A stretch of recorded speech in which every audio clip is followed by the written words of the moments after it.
కువైట్లో పుట్టాను, నా తమ్ముడు కువైట్లో పుట్టాడు, అక్క అన్నయ్య ఇక్కడే పుట్టారు, మేము నలుగురం. దేవుని బిడ్డలారా, చిన్నప్పటి నుంచి సండే స్కూల్ స్టూడెంట్ని, నేను సండే స్కూల్ లీడర్ని, అదే సండే స్కూల్లో టీచర్ని, అదే చర్చిలో క్వైర్ డైరెక్టర్ని, అదే చర్చిలో వర్షిప్ లీడర్ని, అదే చర్చిలో అసిస్టెంట్ పాస్టర్ని. కానీ మారు మనసు లేకోకుండా బ్రతికినటువంటి వ్యక్తిని. చచ్చే నా పనులు నాయే. దేవుని బిడ్డలారా, చర్చిలోనేమో ఎంతో మంచి క్యాడర్ని వ్యవహరిస్తూ ఉండేవాడిని. చూసిన ప్రతి తల్లి అనుకునేది, అసలు ఉంటే ఎలాంటి కొడుకు ఉంటే ఎలాంటి కొడుకు పుట్టాలి, రాజేష్ లాంటి కొడుకు పుట్టాలి అనుకునేటంత జీవితాన్ని చర్చిలో వ్యక్తపరిచేవాడిని. దేవుని బిడ్డలారా, కానీ కాలేజీకి వెళితే కరాటే, కుంఫు, బాక్సింగ్ అంటూ దేవుని బిడ్డలారా అమ్మా నాన్న పంపుతుంటే, దేవుని బిడ్డలారా కండలు పెంచుకుని కరాటే, కుంఫు, బాక్సింగ్ నేర్చుకుని ఎవరిని కొడదామంట తిరిగేవాడిని. దేవుని బిడ్డలారా, ఇప్పుడు పొట్ట పెరిగిపోయి ఫ్యామిలీ ప్యాక్ అయిపోయింది. కానీ ఒకానొక దినాన్న చాలా బలంగా ఆదరబలిసిన దొన్నలాగా, ఎందుకంటే అమ్మా నాన్న పంపుతుంటే, కష్టపడి వాళ్ళు బానిసలుగా ఉండి పంపుతుంటే తిని కూర్చుని జిమ్ములో పెంచిన కండలు కదా. 3.5 సంవత్సరాలు జిమ్ము. అసలు 2002 నుండి 2003, 2004 డిగ్రీ ఫైనల్ ఇయర్ నాది. దేవుని బిడ్డలారా, 2002 నుండి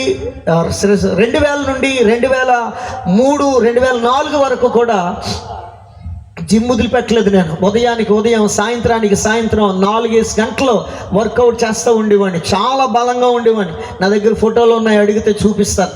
దేవుని బిడ్డలారా, జిమ్ మానేసిన 2 సంవత్సరాలకి సరదాగా జిమ్కి ఓ రోజున వెళితే నా స్నేహితుడు ఒకడు తీసిచ్చాడు ఆ ఫోటోలు. ఆ ఫొటోస్ ఇంకా నేను దాచుకున్నాను, మీరు అడిగితే చూపిస్తాను. కేవలం కుర్రోళ్ళకి మాత్రమే. స్తోత్రం కలుగును కాక. మిమ్మల్ని అలా తయారవమని కాదు, నాకులాగా జీవితాన్ని పాడు చేసుకోవద్దని. దేవుని బిడ్డలారు, 50 కేజీల మూటని ఇలా కళ్ళంలో 50 కేజీల మూటని అలా 2 చేర్లు పట్టుకుని మోకాలతో తన్ని భుజం మీదకి లేపుకోవాలి.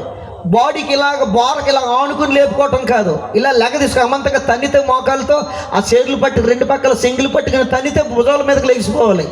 అలా పందేలు కట్టి ఆడేవాడిని. కానీ ఆ కండలేమి 10 సంవత్సరాలు కూడా ఉండలేదు. ఏది శాశ్వతం కాదు. దేవుని బిడ్డలారా, కుంఫు నేర్చుకున్నాను. ఎవరిని కొడతాను సంసారంలో? భార్యని పెంచడానికి ఉపయోగపడుతుందా? బెడ్లకు కూడెట్టడానికి ఉపయోగపడుతుందా? ఏమీ ఉపయోగం లేదు. బాక్సింగ్ కరాటే నేర్చుకున్నాను.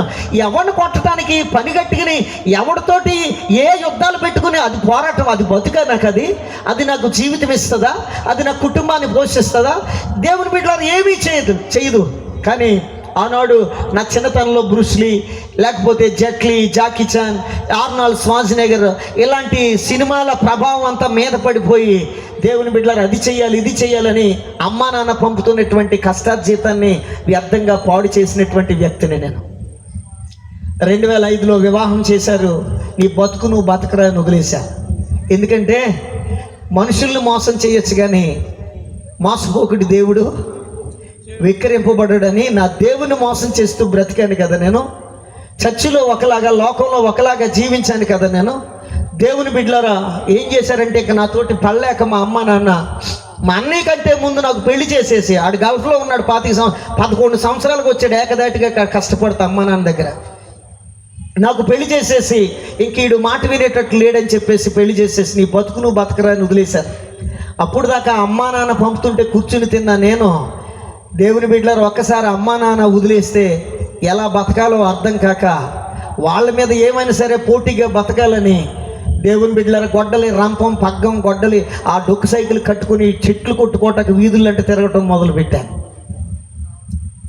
ఒక సంగతి ఏంటంటే, అమ్మా నాన్న వదిలేస్తే బతకొచ్చు, కానీ దేవునికి కోపం రప్పిస్తే మనం బతకలేం. అమ్మ నాన్న ఈ లోకంలో ఎంతమంది వదిలేసి మనల్ని వంటరోలు చేసేసినా బతకొచ్చు, కానీ నువ్వు నీ దేవునికి దూరం అయిపోతే బ్రతకలేవు. నేను చేసింది అదే. దేవుని బిడ్డలు, వ్యభిచారిని క్షమిస్తాడు, కానీ వేషధారిని క్షమించనన్న దేవుడు ఇక్కడ ఒకలాగా, లోకంలో ఒకలాగా జీవించే నా జీవనాన్ని చూశాడు. ఆయన నన్ను చెయ్యి విడిచిపెట్టాడు, కానీ నా మీద నుండి ఆయన దృష్టి మాత్రం మళ్లించలేదు. ఆమేన్, హల్లెలూయా. ఒకవేళ ఆ చెయ్యి విడిచిపెట్టకపోతే, ఆ శోధనలో ఆ నలగొట్టబడలేకపోదును. ఆయన నన్ను చూస్తూ ఉండకపోతే, ఆయన చల్లని చూపు నా మీద లేకపోతే ఈరోజు ఎక్కడ నిలిచి ఉండేవాడిని కాదు. ఆమేన్, హల్లెలూయా. దేవుని బిడ్డల అస్తవ్యస్తమైపోయింది జీవితం. ఏం చేయాలో అర్థం కావట్లేదు. 5 ఎకరాలు గుత్తకు తీసుకున్నాను. మాదో 2 ఎకరాలు, మా చిన్నాన్నోళ్ళు పెదనాళ్ళది వాళ్ళది ఒక 3 ఎకరాలు, ఒక 5 ఎకరాలు గుత్తకు తీసేసుకున్నాను వ్యవసాయం చేద్దామని. ఆ ఏట 3 సార్లు వరదలు వచ్చేసి నాశనం అయిపోయాయి. 5 ఎకరాలు 3 సార్లు 5 ఎకరాలు నాశనం అయిపోయింది. ఏ పని ఫలించడం లేదు, వ్యవసాయం ఫలించడం లేదు. వీళ్ళ కాదు, 5 ఎకరాలు గుత్తకు తీసుకున్నాను కదా అని ఈ గుత్తకు తీసుకున్నప్పుడే నా భార్య పుస్తులు తాకట్టు పెట్టి తరిపి గేదెల్ని ఒక 5 పాడి గేదెలు కొనేసాను, పాల డైరీ పెట్టేద్దామని. నా ఉద్దేశం ఏంటంటే ఒక 1/2 ఎకరం కోసేసి ఇట్లకి మేపేస్తే పాలు బోళ్ళకి సమృద్ధి పాలు ఇస్తాయి, గడ్డికి ఎక్కడికి తడుముకోవాల్సిన పని లేదు. 4 ఎకరాలన్నర మనకి వ్యవసాయం వచ్చే బోళ్ళంత పంట వచ్చేస్తుందనే కసి పట్టుదల. అప్పుడు దాకా అమ్మా నాన్న పంపుతుంటే కూర్చుని తిన్నా నేను. ఒక్కసారిగా వ్యవసాయం ఏం తెలుస్తుంది? ఏదో మా తాత కూడా గట్టుకెళ్ళి సగదా కూర్చుని కనుక వ్యవసాయం మొదలెట్టేశాను. 3 సార్లు వరదలు వచ్చేసి వ్యవసాయం అంతా నాశనం అయిపోయింది. మింగటానికి మెతుకులు లేవంటే మీసాలకు సంపంగ నూనెని అట్లకేం పెట్టను, గేదెలకి అట్లకి పెట్టడానికి నా దగ్గర ఏమి లేవు. నా భార్యకి మేము ముద్దెట్టడానికే కష్టకాలంలో ఉన్నది నా పరిస్థితి. ఆ దినాల్లో అంత శ్రమల మధ్య నలిగిపోతున్నాను. అయిన కాడికి మళ్ళా గేదెలు అమ్మేసుకున్నాను. నా భార్య పుస్తులు విడిపించలేదు. వ్యవసాయం నాశనం అయిపోయింది. లక్షల రూపాయలు అప్పులైపోయాను. ఏం చేయాలి అర్థం కావట్లేదు. అందరూ అన్నారు, ఒరే ఒక నీ కడుపునో కాయ పండు కాస్త అందరూ కలుస్తారు లేరా, ధైర్యంగా ఉండరా అనేవారు. కాయ పండు అంటే చెట్టుని అనుకున్నారు. ఓ కొడుకో కూతురు పుడితే అందరూ కలుస్తారు లేరా అనేవారు. నా భార్యకి 3 సార్లు అబార్షన్స్ అయిపోయాయి.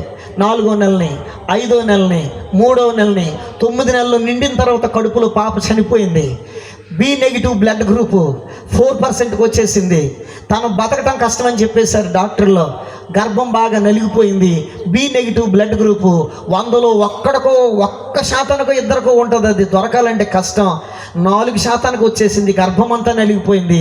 నీ భార్యని బతికించుకోవడానికి చూడు తప్ప పిల్లల కోసం చూడొద్దని చెప్పేశారు డాక్టర్. 3 నర్సాపురం కళ్యాణమ్మ గారు, మల్కీపురం ఆయన జానకి రామయ్య గారు, రాజోలు గైనకాలజిస్ట్ మోకా ప్రసాదరావు గారు, 3 డాక్టర్లు చెప్పేశారు ఇంకా నీకు పిల్లలు పుట్టరని చెప్పేసి, నీ భార్యని బతికించుకోవటానికి చూడు అని చెప్పేసి. దేవుని బిడ్డలారా ఏడుస్తూ ఉన్నాను. ఈ భయంకరమైన పరిస్థితుల మధ్యన నేను చేసిన ఒక మంచి పని ఉందండి. ఈ భయంకరమైన పరిస్థితుల మధ్య నేను చేసిన ఒక మంచి పని ఏంటో తెలుసా? నా దేవుని తట్టు చూడటం. ఆమేన్, హల్లెలూయా. నా దేవుని తట్టు చూడటం. జోసఫ్ కిషోర్ గారు అని ఒక ఆయన వాక్యం చెప్తున్నాడు. ఇదిగో పక్షిరాజు యవ్వనము క్రొత్త తాగుచున్నట్లు మేలుతోని హృదయాన్ని తృప్తిపరుస్తానని చెప్పి దేవుడు చెప్తున్నాడు. నీ పాత రోత కలిగిన బ్రతుకును యేసయ్యకి అప్పగించు, ఈ రాత్రి నిన్ను నూతన పరచబోతున్నాడు దేవుడు అని చెప్తున్నాడు. పక్షిరాజు యవ్వనము క్రొత్తది అవుతుందా? ఎలా అవుతుంది అని ఆలోచించడం మొదలుపెట్టాను. పక్షిరాజు యవ్వనం ఎలా క్రొత్తదవుతుంది? 103వ కీర్తనలో రాయబడిన మాట ఇది. పక్షిరాజు యవ్వనం ఎలా క్రొత్తదవుతుందో తెలుసా? అది ఒక 15 సంవత్సరాలు అంటే పక్షి జాతి అంతట్లో ఎక్కువ కాలం బతికేది పక్షిరాజు. మనకి కనిపించే టైం అయిపోయిందండి. ఎక్కువ కాలం బ్రతికేది పక్షిరాజు. అది గద్ద మనకు కనిపించే గిద్ది కాదు. ఇలా చాపితే ఒక 3 మీటర్ల వెడల్పు వచ్చేది. ఒక మేకను కూడా అవలీలగా పట్టుకుపోయే శక్తివంతమైనటువంటి పక్షి అన్నమాట అది. ఆ పక్షి దేవుని బిడ్డలారా అది ఏం చేస్తుందని తెలుసా? 10 సంవత్సరాలు పుట్టుకతోటి వచ్చిన ఏకలో గోళ్లతో ముక్కుతో పోరాడి పోరాడి పోరాడి పోరాడి ఏకలన్నీ ఇరిగిపోయి గాలికి పెనుగాలులకు అటు ఇటు మెల్లడిపోయి దెబ్బతినేసి గోళ్ళు ఎర్రను పట్టుకోవటానికి అననుకూలంగా మారిపోయి పట్టుకోలేని పరిస్థితులు వచ్చేసి ముక్కు కాస్త ఎర్రన్న చేల్చలేని బలహీనమైన పరిస్థితులు వచ్చేసినప్పుడు అది ఎత్తైనటువంటి కొండపీటల మీదకి ఎగిరిపోతుందంట. బలవంతాన ఎగిరిపోయి ఒక కొండ బీటలను ఆధారం చేసుకుని అక్కడికి వెళ్ళి ఏం చేస్తుందని తెలుసా? తన మొండి ముక్కుతో తన శరీరం మీద ఉన్నటువంటి ఏకలను లాగేసుకుంటుందట. చెల్లి, అన్నయ్య, అక్క, ఒక మాట అడుగుతాను, ఏకలు లాక్కుంటే సమ్మగుంటుందా?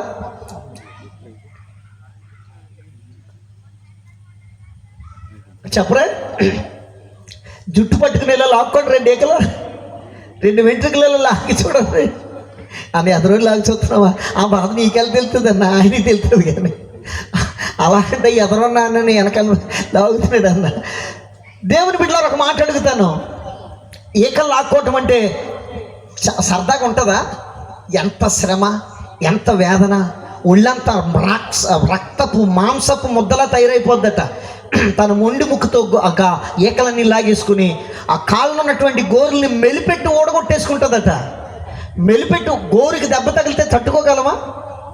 ఏ దెబ్బ అయినా తట్టుకోగలం, కానీ గోరుకి దెబ్బ తగిలిందంటే అడిగేయలేము అసలు. అలాంటిది ఆ గోర్లన్నీ లాగేసుకుంటుందట. అలా లాగేసుకుని తన మొండి ముక్కును బండకేసి బాధేసుకుని ఓడగొట్టేసుకుంటుందట.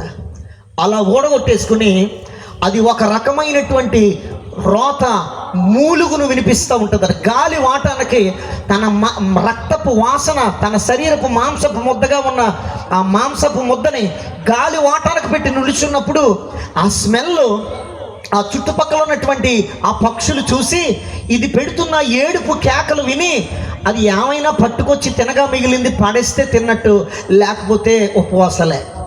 అలా కొద్ది రోజులు స్తబ్ద జీవితంలో ఉండిపోద్దంటండి. కొద్ది రోజులు అలా అవి ఆ పక్షి ఈ పక్షి పట్టుకొచ్చి పడేస్తూ ఉంటే తిని బతికినటువంటి తాను ఏమవుతుందంటే మరలా కొత్త ఏకలు ప్రారంభమవుతాయట, కొత్త గోర్లు రావటం ప్రారంభమవుతుందట, కొత్త ముక్కు రావటం ప్రారంభమవుతుందట. చాలా జాగ్రత్తగా ఈ రాత్రి నా మాట వినండి. దీనికి గల ప్రధానమైన కారణం ఏంటో తెలుసా? పాత స్వభావాన్ని తనంతట తాను బలవంతంగా పెరికి పడేసింది అవతల. ఆమేన్, హల్లెలూయా. తన పాత జీవితాన్ని ఏమండి పుట్టుకతోటి వచ్చిన బుద్ధులు పుడకల్లో పెడితే కానీ పోవంటారు కొంతమందికి. కొన్ని సందర్భాలు విడిచిపెట్టడం అసాధ్యమే. కొన్ని నీ జీవితంలో మానేయటం అసాధ్యమే. అవి కష్టంగానే ఉంటాయి, ఇబ్బందిగానే ఉంటాయి. కొన్ని అలవాట్లు మానుకోవాలంటే ప్రాణంతో పోరాటమే. కానీ అయినా సరే పక్షిని చూసి మనం నేర్చుకుందాం. అది బలవంతాన్ని లాగేసుకుంటుంది.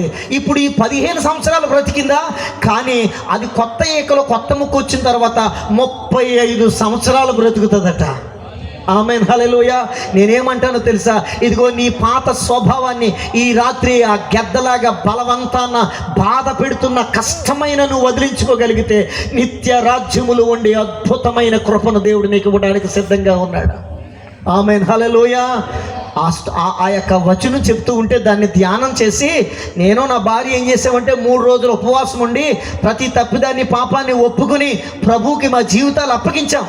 ఈ శ్రమల్లో ఉండగానే, ఈ శోధనలో ఉండగానే ప్రభు తట్టు తిరిగాము.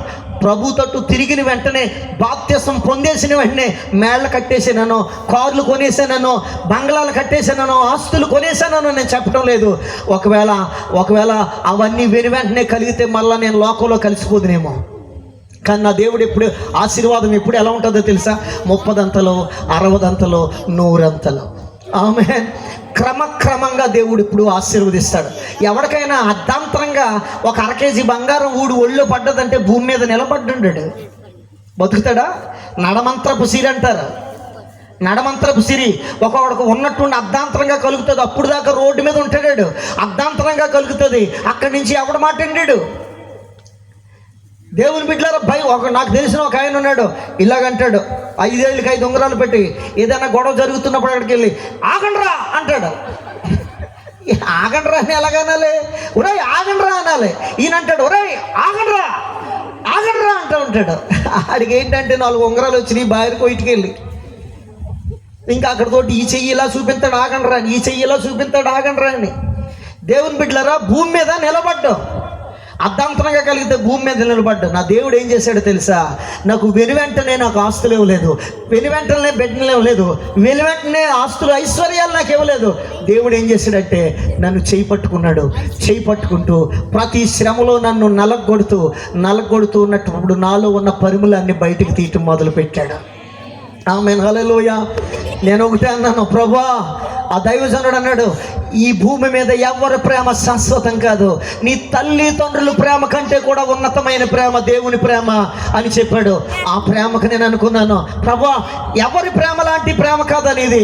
అయితే నేను ఎంత దరిద్రంలో, ఇంత దుర్మార్గంగా, ఇంత దారిద్ర్య రేఖకు దిగువనున్నటువంటి నా బ్రతుకుని నా తల్లి అన్నది ఒక రోజున ఫోన్ చేస్తే గల్ఫ్ నుంచి ఫోన్ ఎత్తాను. రే, నువ్వు చచ్చిపోయేవని తలకు స్నానం చేసి 4 రోజులైందిరా, ఇంకా నీ స్వరం నాకు ఎలా వినపడుతుంది, గెట్ అవుట్ అన్నది ఇంట్లో నుంచి.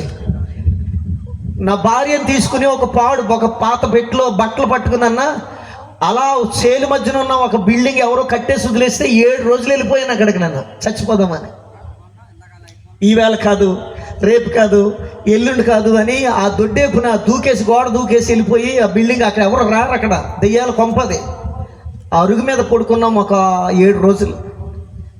చచ్చారా బతికారా అని ఆరా తీసినటువంటి దినాలు నా అన్న నన్ను ఆ మాట అన్నా నా తల్లి, మా తమ్ముడు అంటున్నాడు నేను బయటకు వచ్చేస్తాను తేడుస్తా, అమ్మా అన్నయ్య పెట్టట్టుకుని వెళ్ళిపోతున్నాడు బయటకు వదిలి తీసుకుని, నువ్వెందుకు అన్నావు అంత మాట, అన్ని రమ్మని చెప్పానంటే పోతే పోనేరా, నా కొడుకుని ఇంకా 2 కొడుకులు ఉన్నారన్నది మా అమ్మ. మా అమ్మ మాటకి నాకు కోపం కలగలేదు ఇప్పటికీ. మా అమ్మ ఇప్పుడు మంచాన దేవుని బిడ్డలారా అలా అవసాన దశలో ఉంది. మా అమ్మకి ముడ్డు కడగటానికి కూడా నేను వెనకాడను. హల్లెలూయా. మా అమ్మకి అన్నం తినిపిస్తాం, మా అమ్మకి స్నానం చేపిస్తాం, మా అన్నయ్య కానీ నేను కానీ చాలా జాగ్రత్తగా చూసుకుంటాం.